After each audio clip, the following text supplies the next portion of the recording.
and welcome here to TalkFCB, and welcome back to the channel this evening, guys. Now, obviously, this game did not go in the way that we wanted it to. We did not want to start the season with drop points. We didn't want it to happen in this way, and especially in that stadium tonight, because what an atmosphere, what an attendance it was. There was over 81,000 fans inside of the Camp Nou, and it was an incredible atmosphere for an opening game in August. I cannot remember scenes like this. The excitement, the expectation, the hope heading into this game. It was incredible, and obviously we have slipped up. We have drawn the game. We couldn't find that winning goal. It was painful, to be honest, in the way that we were so close, yet so far. But I think it is really important here, guys, from the word go, to just stress this is the first game. This was the season opener here in La Liga. We are heading into a very long season. It's going to, demand a lot of us, and we don't want to be hitting our peak now. We want to do that later on in the season, at the very business end, when all the competitions are at stake. Now is about building, and yes, we haven't started well here, but we have got a lot of new players. We have got a lot in the team that we're looking to change and develop and improve, and it is going to take time for everybody to click together,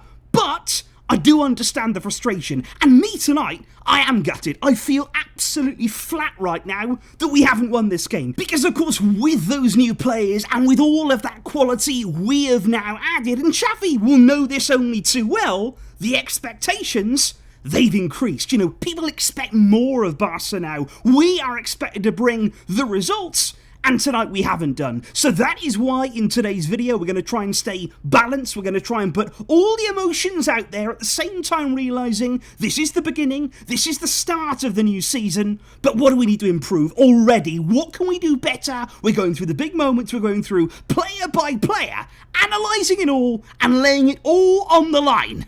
So let's get to that. Because I think straight away, when you are looking at the lineup that Xavi opted with on the night, there are a few things that during the game, it sort of became very, very clear some of the deficiencies in this lineup. And the first one simply has to be Rayo at right back. I think we all saw it coming before the game, with Des not included in the squad. Roberto, not really the man that we're supposed to be putting out there every single week. Araujo shifted over there, and it just doesn't work. For me, he's a top quality centre-back, one of the best in the world, so why would you move him out there? It limits us in attack, it doesn't flow well down that side, and you want him at the heart of your defence. And I think going forward, we simply must sign a right back if Xavi does not count on Dest. I also thought Jordi Alba didn't have a good game on the night, no doubt about that. He went off late on in the second half, but not only the defence, but it was the midfield for me tonight. Big question marks there in the midfield area. It seemed too static there. You got Pedri, who I thought out of the three, he was the one that really had a good game. He took it to Rayo Vallecano. But apart from that,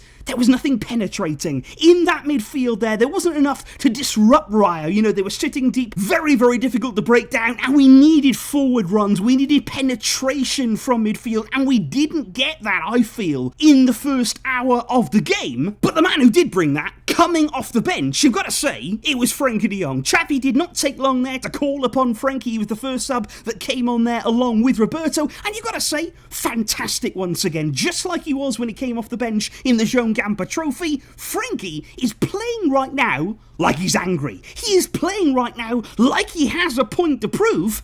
And I'm loving that, because we are actually seeing here Frenkie de Jong. This is who he is. This is the player that he is. He's playing, actually, I feel, without fear. This anger is burning inside him, and he's using that there to his advantage. He made penetrating runs. He was good on the ball. He received it in tight areas. He manoeuvred his way out, and it was a really, really good showing, I feel, once again, from Frenkie de Jong. And I think it was actually even more so, because he was one of the very few players tonight, I feel, who did play without fear. Because that was, I think, a big part of tonight's game in many ways. There wasn't too many players out there who actually felt really good. I think when you're looking at players there, like maybe Raphinha, there was an element of nerves that came into play, especially with that incredible crowd in an opening game of your Barca career competitively. I think Raphinha maybe felt a bit of that pressure. He got into good areas, he was looking dangerous, but when he came to that final ball, there was overhit crosses, a few shots that should have, really gone in, but went way, way over the bar. And Raphinha, it's all about adjusting, acclimatising yourself, understanding the pressure, and that will come. come. In time, that is something there that you will get more comfortable with. And it wasn't just him. You know, you look at Kessie, who came off the bench. He was fantastic in pre-season. Brilliant runs that he was making. He looked fantastic on the ball. But tonight,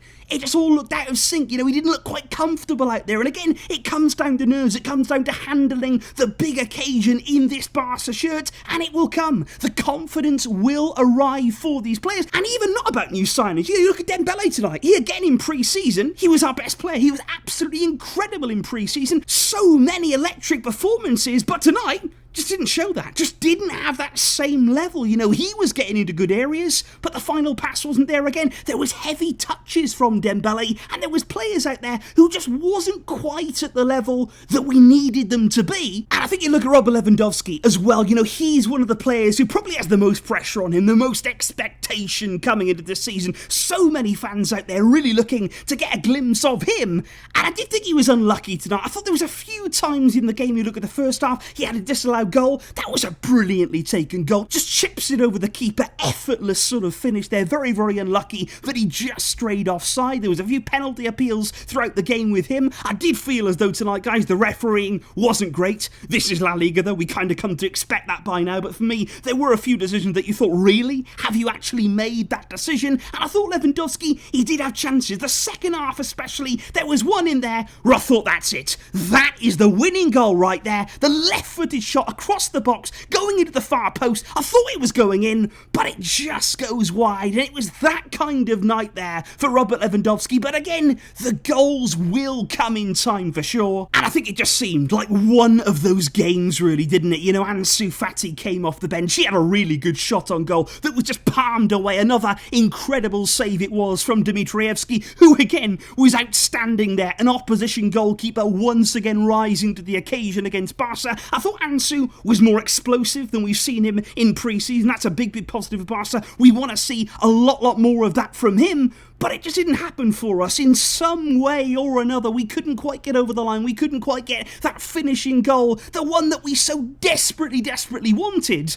But if I did have to look here at one element of the game, one part of the game that for me was the most negative, it was the final stages. And I would look there actually from the 82nd minute onwards, because Aubameyang came on for Jordi Alba at that time in the game. There was still 8 minutes to go, plus another 8 minutes then that was added on, and that's plenty of time. But the problem was, once that sub was made, for me, Barca, it all became chaotic. Very panicky in our performance there in the latter stages. We lost all of our shape. We lost our rhythm. We weren't building our attacks. We didn't have players in the right positions. Because how many times, guys, in those final minutes of the game, did we actually see Eric Garcia and Araujo just passing the ball back and forth to each other? They didn't know where to go. They didn't really have any options ahead of them that they could explore because we became so disjointed. So what we have to do straight away this season, cut out that panic. Let's stay calm. Let's stay in our shape. Let's stay composed, because in those latter minutes, in the final moments of the game,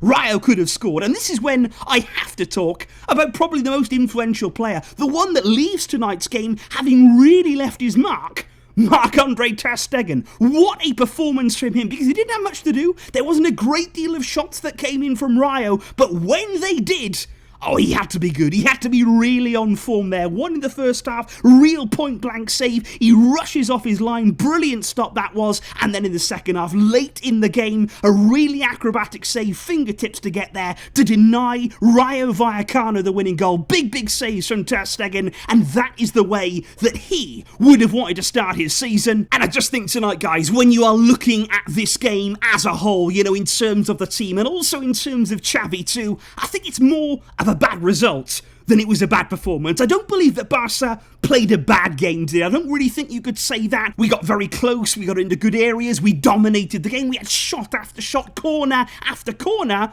but sometimes it just doesn't fall your way. And there's things that we can do better, of course there is. There's certainly things that Xavi can do a lot better too, and we have to improve. But we already knew coming into this game, this is the beginning. This is the start of the season. The work is still to be done. And of course, there's players that will still come into this team. Jules Koundé is going to be a massive addition. We've got further signings, of course, that we expect to arrive as well. And we will improve. We will get better. This team will grow in confidence, grow in stature. And I still truly believe that we can be excited, that we can be hopeful, that we can be expectant about what's to come. Because although we've fallen tonight, we have dropped points, but the season is long. And by the end, we will still be there, and we will rise to the occasion.